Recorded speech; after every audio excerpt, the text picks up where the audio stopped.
आयोग के मुताबिक देश के सर्वोच्च पद के लिए होने वाले चुनाव के लिए अधिसूचना 15 जून को जारी की जाएगी।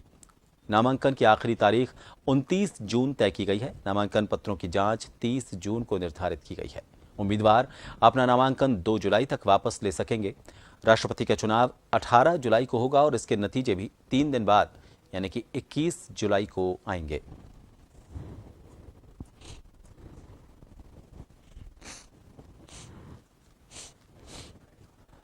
आपने कहा कि जो राज्य so the notification would be on 15th June, that is Wednesday. Last date for making the nomination would be 29th June, that is Wednesday.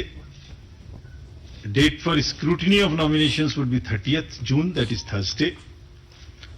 Last date for withdrawal of candidature would be Saturday, that is 2nd of July 2022.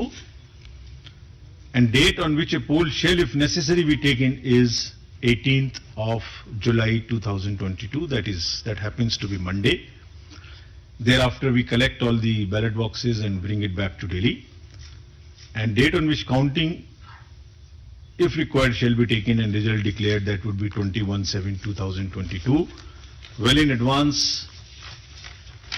then the 24th of July, the last date of the Honorable President being in the office. और इस चुनाव को लेकर बात करेंगे। हमारे साथ जयपुर से वरिष्ठ पत्रकार उमेंद्र दाधीच जी जुड़ चुके हैं। उमेंद्र जी, राष्ट्रपति के चुनाव को लेकर अब कवायद, चूंकि तारीखों का ऐलान हो चुका है, तो फिलहाल जो आंकड़ा हमारे साथ संसद में बना हुआ है सांसदों का, क्या तस्वीर निकलकर सामने आती है और क्या लगता है कौन कौन से ऐसे नाम हो सकते हैं जिन पर राष्ट्रपति पद को लेकर चर्चा की जा सकती है?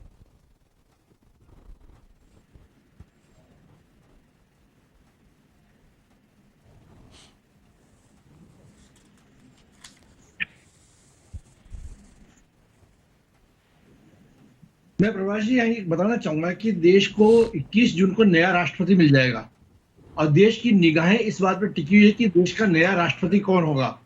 अब देखिए, जब चुनाव की घोषणा हो गई है तो नए नामों की चर्चा होना भी एक स्वाभाविक प्रक्रिया है। मैं मानता हूं कि भारतीय जनता पार्टी और एनडीए गठबंधन कोई ऐसे व्यक्ति का नाम सामने लेके आएगा जिस पर यूपीए को सोचने के लिए विवश होना पड़े। देखिए, एनडीए इस प्रकार के इस माध्यम से एक ऐसी योजना बनाएगा कि यूपीए को मजबूरन होके उनके प्रत्याशी को सहयोग या समर्थन देना पड़े।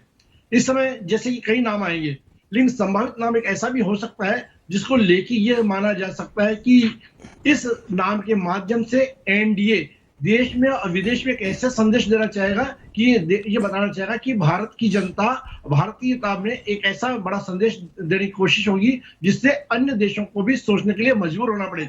मैं मानता हूं इस समय देश के सामने और विदेशों में जो एक माहौल बन रहा है, इसलिए एनडीए गठबंधन की ओर से ऐसा नाम आ सकता है जिसमें यह माना जाए कि एक देश में नई विचार को सोचने का मौका मिलेगा। हाँ, यहाँ ये भी कहना चाहूंगा कि नया राष्ट्रपति जो भी बनेगा, एनडीए उसे संघ परिवार की सहमति के बिना नहीं लेके आएगा। संघ परिवार की सहमति का व्यक्ति ही राष्ट्रपति बनेगा, चाहे किसी भी धर्म का हो, किसी भी जाति का हो, किसी भी प्रदेश का निवासी हो।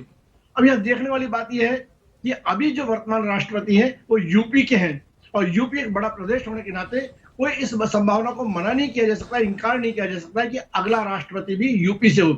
संभावित नामों की बात की जाए तो अभी केवल कयास ही लगाए जा सकते हैं, क्योंकि चुनाव के जब तक नामांकन नहीं हो जाएंगे, कोई नाम सामने नहीं आएगा, तब तक कयास लगाने में कोई दिक्कत नहीं है। कयास की बात की जाए तो आरिफ मोहम्मद का नाम भी हो सकता है, आदिवासियों में से किसी अन्य का नाम भी हो सकता है, मुर्मुक का नाम भी हो सकता है, क्योंकि देश में हर वर्ग का व्यक्ति राष्ट्रपति बना, सिख भी बना, मुस्लिम भी बना, लेकिन कभी आदिवासी राष्ट्रपति नहीं बना। देश में लोकसभा और विधानसभा की कई सीटें ऐसी है जिनमें आदिवासी समुदाय के लोग उन्हें प्रभावित करते हैं। ऐसी स्थिति में हम ये मान सकते हैं कि देश को अगला राष्ट्रपति अल्पसंख्यक या आदिवासी वर्ग से मिल सकता है। देखिए, देश में महिला भी राष्ट्रपति बन चुकी, मुस्लिम भी बन चुके, लेकिन फिर भी इस समय हम ये संदेश देना चाहते हैं और विश्व में एक संदेश जाए, इसलिए हो सकता है कि अगला राष्ट्रपति भी कोई भाजपा की विचारधारा से जुड़ा हुआ अच्छा संवैधानिक पद पर रहा हुआ व्यक्ति देश का राष्ट्रपति बन सकता है। इस बात के लिए मैं ये कह सकता हूं कि मेरी दृष्टि में मैं मान सकता हूं कि आरिफ मोहम्मद का नाम भाजपा एनडीए गठबंधन की ओर से लाया जा सकता है।